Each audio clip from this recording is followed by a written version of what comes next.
নমস্কাৰ। এই মুহূৰ্তত আহি পৰিছে অসমবাসী ৰাইজৰ কাৰণে কেইবাটাও গুৰুত্বপূৰ্ণ খবৰ। অৰুণোদয় আঁচনিক লৈ বৃহৎ ঘোষণা।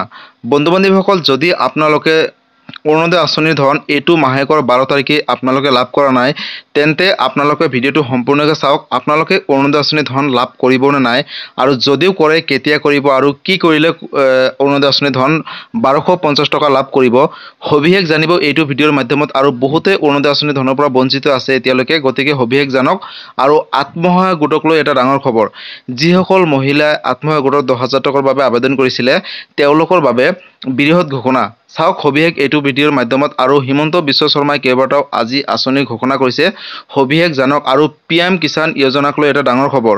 যিসকল কৃষক হয় তেওঁলোকৰ বিষয়ে এটা গুৰুত্বপূৰ্ণ আপডেট আহিছে। যদি আপোনালোকে এজন কৃষক হয় তেতিয়াহ'লে ভিডিঅ'টো সম্পূৰ্ণকৈ চাওক আৰু ভালদৰে বুজি লওক। তো বলক ভিডিঅ'টো আৰম্ভ কৰোঁ। আৰু বন্ধু বান্ধৱীসকল, আজিৰ প্ৰথমটো খবৰে হৈছে অৰুণোদয় আঁচনিক লৈ। বন্ধু বান্ধৱীসকল, অৰুণোদয় আঁচনিৰ ধন প্ৰতি মাহৰ 10 তাৰিখে বেংক একাউণ্টত পোনপটীয়াকৈ ৰাজ্য চৰকাৰে প্ৰেৰণ কৰে। কিন্তু এই মাহৰ 10 তাৰিখে ৰাজ্য চৰকাৰে প্ৰেৰণ কৰা নাই। 10 তাৰিখৰ ধনটো 12 তাৰিখে ৰাজ্য চৰকাৰে অৰুণোদয় আঁচনিৰ ধনসমূহ প্ৰেৰণ কৰিছে। অৰুণোদয় আঁচনি বুলিয়ে নহয়, পেঞ্চন আঁচনিৰ ধনসমূহ প্ৰেৰণ কৰিছিলে। কিন্তু এতিয়ালৈকে বহুত অৰুণোদয় আঁচনিৰ হিতাধিকাৰী আছে যে তেওঁলোকৰ বেংক একাউণ্টত টকাসমূহ যোৱা নাই। তাৰ কাৰণ কি, আৰু তেওঁলোকে টকাটো পাবনে নাই? চাওক বন্ধু বান্ধৱীসকল, যদি আপুনি এজনী অৰুণোদয় আঁচনি হিতাধিকাৰী হয়, তেতিয়াহ'লে আপোনালোকে কোনো ধৰণৰ চিন্তা কৰিব নালাগে। আপোনালোকে যোগ্য হিতাধিকাৰী হ'লে আপোনালোকে অৰুণোদয় আঁচনিৰ ধনসমূহ সোমাই যাব। হয়তো কেতিয়াবা লেট হয়, ছাৰ্ভাৰ ডাউন থাকিলে বা একেলগে কেতিয়াবা অলপ প্ৰব্লেম হয়। আৰু অসমৰ মুখ্যমন্ত্ৰী ডক্টৰ হিমন্ত বিশ্ব শৰ্মাই ঘোষণা কৰিছে যে যাৰ যাৰ ঘৰত ৰেচন কাৰ্ড আছে আৰু আধাৰ কাৰ্ড আছে, তেওঁলোকেহে অৰুণোদয় আঁচনিৰ ধন পাব। আৰু যদি আপোনালোকৰ আধাৰ কাৰ্ডো নাই, ৰেচন কাৰ্ডো নাই, তেতিয়াহ'লে কিন্তু আপোনালোকে অৰুণোদয় আঁচনিৰ পৰা বঞ্চিত থাকিব। আৰু এই কথা মুখ্যমন্ত্ৰী ডক্টৰ হিমন্ত বিশ্ব শৰ্মাই নিজ মুখে ঘোষণা কৰিছে যে যাৰ যাৰ ঘৰত ৰেচন কাৰ্ড আছে আৰু আধাৰ কাৰ্ড আছে, তেওঁলোকেহে অৰুণোদয় আঁচনি হিতাধিকাৰী হ'ব, অৰ্থাৎ যোগ্য হিতাধিকাৰী হ'ব। আৰু আধাৰ কাৰ্ড আৰু ৰেচন কাৰ্ড থাকিলেও নহ'ব, ৰেচন কাৰ্ডৰ লগত আধাৰ কাৰ্ডটো লিংক থকাটো বাধ্যতামূলক বুলিও ঘোষণা কৰিছে। তে বন্ধু বান্ধৱীসকল, এতিয়া আপোনালোকে নিজেই গম পাব যে আপোনালোকৰ ৰেচন কাৰ্ড আছে নে আধাৰ কাৰ্ড আছে নে নাই। আপোনালোকে গম পাব। যদি আছে তেতিয়াহ'লে আপোনালোকে অৰুণোদয় আঁচনি ধন পাব, আৰু যদি নাই তেন্তে আপোনালোকে অৰুণোদয় আঁচনি হিতাধিকাৰীৰ পৰা হয়তো বঞ্চিত থাকিব। বন্ধু বান্ধৱীসকল, বহুতে মোক কমেণ্ট কৰিছে যে অৰুণোদয় আঁচনি ধন এতিয়ালৈকে আমি পোৱা নাই, কিয় পোৱা নাই? চাওক, অসম চৰকাৰে ইতিমধ্যে জাৰি কৰিছে যে যিসকলৰ ঘৰত ৰেচন কাৰ্ড আছে তেওঁলোকে কিন্তু অৰুণোদয় আঁচনি ধন পাব।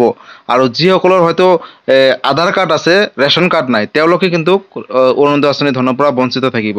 গতিকে বন্ধু বান্ধৱীসকল, আপোনালোকৰ যদি ৰেচন কাৰ্ডো নাই, আধাৰ কাৰ্ডো নাই, তেতিয়াহ'লে কিন্তু অৰুণোদয় আঁচনি ধনৰ পৰা বঞ্চিত থাকিব। আৰু এই কথা মই কোৱা নাই, মুখ্যমন্ত্ৰী ডক্টৰ হিমন্ত বিশ্ব শৰ্মাই এক সাংবাদমেলৰ জৰিয়তে ঘোষণা কৰিছে। গতিকে বন্ধু বান্ধৱীসকল, যদি আপোনালোকে এজন যোগ্য হিতাধিকাৰী হয়, তাৰ পিছতো অৰুণোদয় আঁচনি ধন পোৱা নাই, তেন্তে আপোনালোকে কোনো ধৰণৰ চিন্তা কৰিব নালাগে। হয়তো কিবা কাৰণত হয়তো লেট হৈছে বা আপোনালোকৰ ধনসমূহ সোমাই যাব। কাৰণ 3 দিনলৈকে টাইম থাকে, 3 দিনৰ ভিতৰত হয়তো আপোনালোকৰ বেংক একাউণ্টত এই অৰুণোদয় আঁচনিৰ ধনসমূহ সোমাই যায়। আৰু ইয়াৰ আগতো তেনেকুৱা হৈছে, কিছুমানৰ হয়তো এদিন বা 2 দিন পিছতো সোমাইছে। গতিকে যদি আপোনালোকে এজন যোগ্য হিতাধিকাৰী হয়, বেংকৰ লগত আধাৰ কাৰ্ডটো লিংক আছে, আৰু ৰেচন কাৰ্ডো আছে, আধাৰ কাৰ্ডো আছে, তেতিয়াহ'লে কিন্তু আপোনালোকে অৰুণোদয় আঁচনি এজন যোগ্য হিতাধিকাৰী হ'ব। আৰু অৰুণোদয় আঁচনি প্ৰতি মাহৰ 10 তাৰিখে 1250 টকাকৈ লাভ কৰিব। আৰু যেতিয়াই এই আঁচনিৰ ধনসমূহ বঢ়াই দিয়ে, তেতিয়া কিন্তু আপোনালোকে লাভ কৰিব।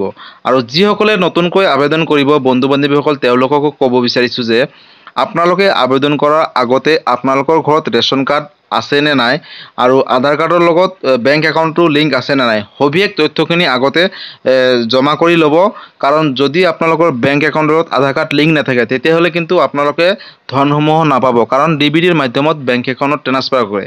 গতিকে আপোনালোকে বেংকৰ লগত আধাৰ কাৰ্ডটো লিংক ৰাখিব। আৰু বন্ধু বান্ধৱীসকল, যিসকলে পোৱা নাই, তেওঁলোকে হয়তো ৰেচন কাৰ্ড নথকাৰ বাবে পোৱা নাই, বা ৰেচন কাৰ্ডৰ লগত আধাৰ কাৰ্ডটো লিংক নথকাৰ বাবে পোৱা নাই। গতিকে আপোনালোকে এইটো ভিডিঅ'ৰ মাধ্যমৰ পৰা জানিব পাৰিলে যে আপোনালোকৰ নামসমূহক কিহৰ কাৰণে কৰ্তন কৰিব, বা কিহৰ কাৰণে অৰুণোদয় আঁচনি ধন পোৱা নাই। অৰ্থাৎ ৰেচন কাৰ্ড নথকাৰ বাবে পোৱা নাই, বা আধাৰ কাৰ্ড নথকাৰ বাবে পোৱা নাই। তো আপোনালোকে ধুনীয়াকৈ ষ্টেপ বাই ষ্টেপ বুজি পালে কিহৰ বাবে আপোনালোকৰ এই অৰুণোদয় আঁচনি ধন 1250 টকা সোমোৱা নাই। তো বন্ধু বান্ধৱীসকল, যদি অৰুণোদয় আঁচনিক লৈ কিবা সুধিবলগীয়া আছে, নতুনকৈ যদি এপ্লাই কৰে, যদি কিবা সুধিবলগীয়া আছে, মোক কমেণ্ট কৰিব। মই নিশ্চয় ৰিপ্লাই দিবলৈ চেষ্টা কৰিম। আৰু আজিৰ পৰৱৰ্তী খবৰটো হৈছে আত্মসহায়ক গোট। যিসকল মহিলা আত্মসহায়ক গোটৰ 10,000 টকাৰ বাবে আবেদন কৰিছিলে তেওঁলোকৰ বিষয়ে এটা নতুন আপডেট আহিছে। আত্মসহায়ক গোটৰ ফৰ্মসমূহ যিসকল মহিলাই জমা কৰিছিলে তেওঁলোকৰ ফৰ্মসমূহ ইতিমধ্যে ভেৰিফিকেশ্যনৰ কামসমূহ কমপ্লিট কৰিছে আৰু ভেৰিফাই কৰাৰ পিছত অসম চৰকাৰে আত্মসহায়ক গোটৰ সকলো মহিলাৰ বেংক একাউণ্টত পোনপটীয়াকৈ 10,000 টকাকৈ আৰ্থিক অনুদান প্ৰদান কৰিব। আৰু দুখৰ খবৰ যে যদি কোনো মহিলাই চৰকাৰৰ বান্ধি দিয়া নিয়ম ভংগ কৰে তেন্তে লাভ নকৰিব 10,000 টকা। চৰকাৰৰ এই 10,000 টকা পোৱাৰ পিছত যিসকল মহিলাই এই 10,000 টকাৰে ভাল ব্যৱসায় কৰিব তেওঁলোকক আকৌ 25,000 টকা দিব আৰু তাৰ পিছত আকৌ 10,000 টকা দিব। আৰু যদি কোনো মহিলাই এই টকা কোনো ব্যৱসায় নকৰে তেন্তে সেইসকল মহিলাই উভতাই দিব লাগিব আৰু পৰৱৰ্তী সময়ত তেওঁলোকক আৰু এই 25,000 টকা আৰু 10,000 টকা দিয়া নহ'ব বুলিও ঘোষণা কৰিছে। বন্ধু বান্ধৱীসকল, যদি আপুনি এজন আত্মসহায়ক গোটৰ সদস্য হয় আৰু 10,000 টকাৰ বাবে আবেদন কৰিছিলে তেতিয়াহ'লে আপোনালোকৰ যিখন ফৰ্ম ফিল-আপ কৰি জমা কৰিছিলে সেই ফৰ্মখন একচেপ্ট হ'ল নে নাই কেনেকৈ জানিব? চাওক, আপোনালোকক মই এইটো ভিডিঅ'ৰ মাধ্যমতে কৈ দিছোঁ যে আপোনালোকৰ ফৰ্মখন একচেপ্ট কৰিছে নে নাই। যদি এইকেইটা লিষ্টৰ ভিতৰত আছে তেন্তে আপোনালোকৰ ফৰ্মখন একচেপ্ট কৰিছে আৰু হয়তো অতি শীঘ্ৰেই আপোনালোকৰ বেংক একাউণ্টত 10,000 টকা সোমাব। তো পোনপ্ৰথমতে চাই লওক কি কাৰণত হয়তো আপোনালোকৰ ফৰ্মখন ৰিজেক্ট হ'ব পাৰে। বন্ধু বান্ধৱীসকল, আপোনালোকক মই 6টা কাৰণ ক'ম আৰু যদি এই 6টা কাৰণৰ ভিতৰত আপোনালোকে আছে তেন্তে আত্মসহায়ক গোটৰ 10,000 টকা আপোনালোকে লাভ কৰিবলৈ সক্ষম হ'ব। 1 নম্বৰত আছে DBT লিংক থকা বেংক একাউণ্ট, অৰ্থাৎ যিসকল মহিলা আত্মসহায়ক গোটৰ বাবে আবেদন কৰিছিলে তেওঁলোকক DBTৰ মাধ্যমত প্ৰেৰণ কৰিব। গতিকে একাউণ্টৰ লগত বেংক একাউণ্টৰ লগত DBT লিংক কৰিব লাগিব, অৰ্থাৎ আধাৰ কাৰ্ড লিংক থাকিব লাগিব। আৰু দ্বিতীয়তে গছপুলি ফটো দিয়া, অৰ্থাৎ গছপুলি যেতিয়া আপোনালোকে ফটো মাৰিছিলে সেই ফটোটো সঠিকভাৱে আপলোড কৰা। তৃতীয়তে আপোনালোকে বেংক একাউণ্ট নম্বৰটো সঠিকভাৱে দিয়া, যদি আপোনালোকে সঠিকভাৱে দিছে তেন্তে পাব।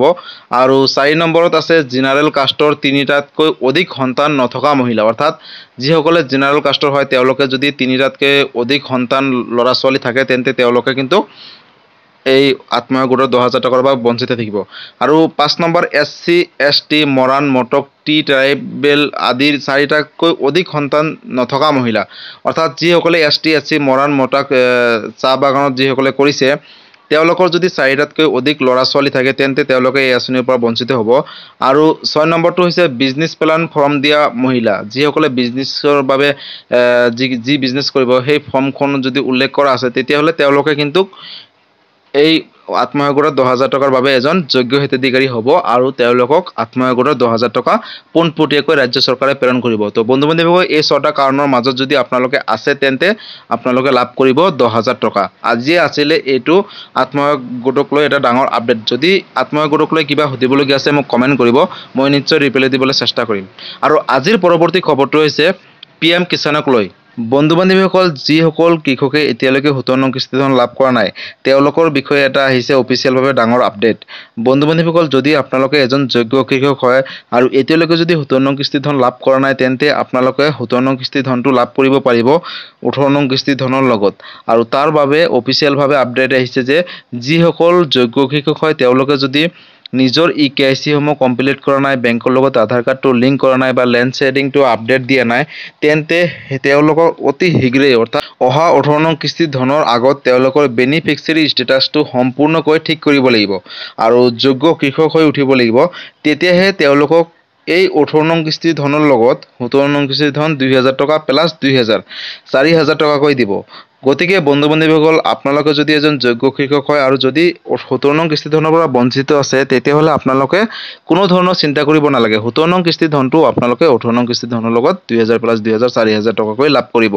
আৰু তাৰ বাবে আপোনালোকে বেনিফিচিয়াৰী ষ্টেটাছটো চেক কৰক আৰু যদি কিবা ভুল হৈ আছে ভুলখিনি শুধৰণি কৰক আৰু লাভ কৰক। বন্ধু বান্ধৱীসকল, 17 নং কিস্তি ধন যোৱা 18 জুন তাৰিখে দিছে আৰু 18 নং কিস্তি ধনটো নৱেম্বৰ মাহৰ ভিতৰত আপোনালোকৰ বেংক একাউণ্টত DBTৰ মাধ্যমত প্ৰেৰণ কৰিব কেন্দ্ৰীয় চৰকাৰে। বন্ধু বান্ধৱীসকল, আজি আছিলে এইটো এটা ইনফৰ্মেটিভ ভিডিঅ' আৰু গুৰুত্বপূৰ্ণ খবৰসমূহ। ভিডিঅ'টো চাই কেনেকুৱা পালে? যদি ভাল পালে চেনেলটোত নতুনকৈ আহিছিলে চেনেলটো ছাবস্ক্ৰাইব কৰিব, লাইক কৰিব আৰু কিবা সুধিব থাকিলে মোক কমেণ্ট কৰিব, মই নিশ্চয় ৰিপ্লাই দিবলৈ চেষ্টা কৰিম আৰু সকলোৰে মাজতে শ্বেয়াৰ কৰক, কাৰণ এই আপডেটকেইটা সকলোৱে জনাটো উচিত বা চোৱাটো উচিত। ধন্যবাদ। জয় আই অসম।